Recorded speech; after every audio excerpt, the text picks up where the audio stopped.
Então, a primeira coisa que eu quero falar para vocês é que assim, ó, if you're studying by yourself, alone doesn't mean help, without help, ok? Então, sozinho não significa necessariamente sem ajuda nenhuma, tá? Porque as pessoas falam muito de aprender sozinho, eu aprendo sozinho.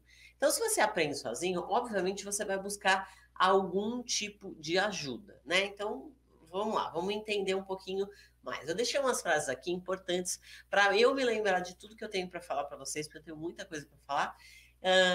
E também para ficar bem claro para vocês o que significa essa jornada aí do aprender inglês sozinho, principalmente em tempos de EAD, onde a gente está usando muito a internet para aprender, né? Então, a única coisa uma coisa que tem que ficar muito claro para vocês é que assim, ó, the most natural path is the one you have used before. O que está escrito aí nessa frase? O caminho que é mais natural para você aprender um idioma é o mesmo caminho que você já usou antes. Ou seja, na sua cabecinha, quando você era um nenenzinho, você não sabia nenhum idioma, você teve um caminho, né, que você fez para aprender inglês. Esse caminho que o seu cérebro fez, que foi intuitivo e natural para você, ele é o caminho mais fácil que existe para você aprender português. Ele é um caminho para você aprender inglês. Ele é um caminho que vai trazer muita analogia, muitos comparativos com aquilo que você não conhece. Então, a gente vai naturalmente por esse caminho aí, o seu cérebro já vai fazer isso sozinho, fazendo essas comparações com o português. É muito natural, it's very natural. E uma das coisas que é importante que a gente lembre, porque a gente esquece, né, de quando a gente aprendeu português pela primeira vez, porque foi há muito tempo e na maioria das vezes a gente não tem muitas memórias da infância ou dessa construção dessa base que a gente faz quando a gente é pequenininho, mas esse é o caminho mais fácil para o seu cérebro fazer. Então, justamente por conta desse caminho, é que você volta sempre no deixa eu comparar isso com uma frase em português. Como se diz isso em português, ou de português, como eu digo isso para inglês, é o caminho natural, porque o cérebro faz esses dois comparativos.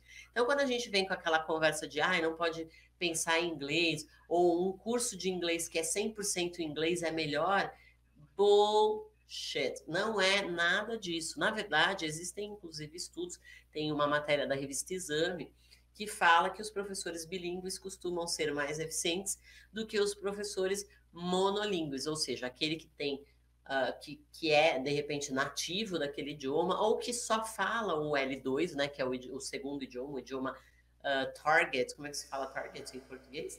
É o idioma, como se fala target em português? Alvo, o idioma alvo.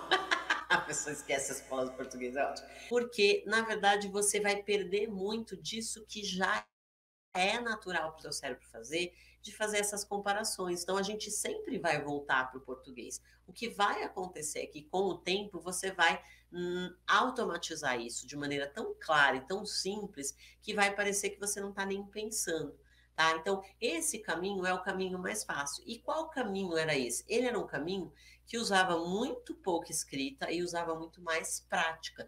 Então, você escutava muito e você tentava, no começo, balbuciar algumas palavras, então, se ensinando os sons, e num segundo momento você começou pelas palavras, depois que você começou pelas palavras, pela formação de frases, nem sempre frases apuradas, a grande maioria das vezes você errava tempinhos verbais e estava tudo bem com isso, e depois isso foi melhorando, você mesmo foi se autocorrigindo, né? Mas pensa numa coisa, para tudo isso acontecer, você teve um mentor, você teve alguém para te ensinar.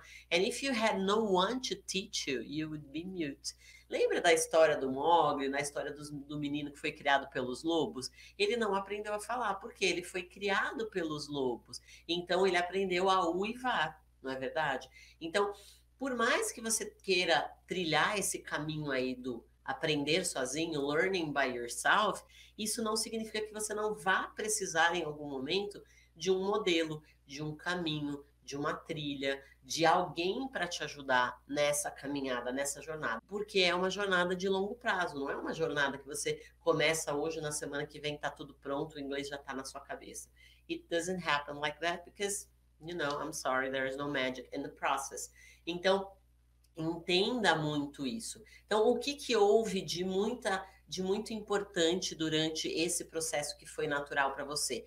Você não anotava, você não escrevia, você falava muito mais e você foi sim aprender e se aprofundar no português depois que você já falava. Aí sim você insistiu no escrever, aí sim você insistiu no ler, e depois, num certo ponto da sua jornada, é que você foi aprofundar os seus conhecimentos de gramática em si, né? Da estrutura básica da língua. E mesmo assim, o que fica de gramática é sempre aquilo que é certo e aquilo que é errado, e não necessariamente as regras. E é por esse caminho que eu costumo ensinar aos meus alunos. Por quê? Porque it's the most natural pathway.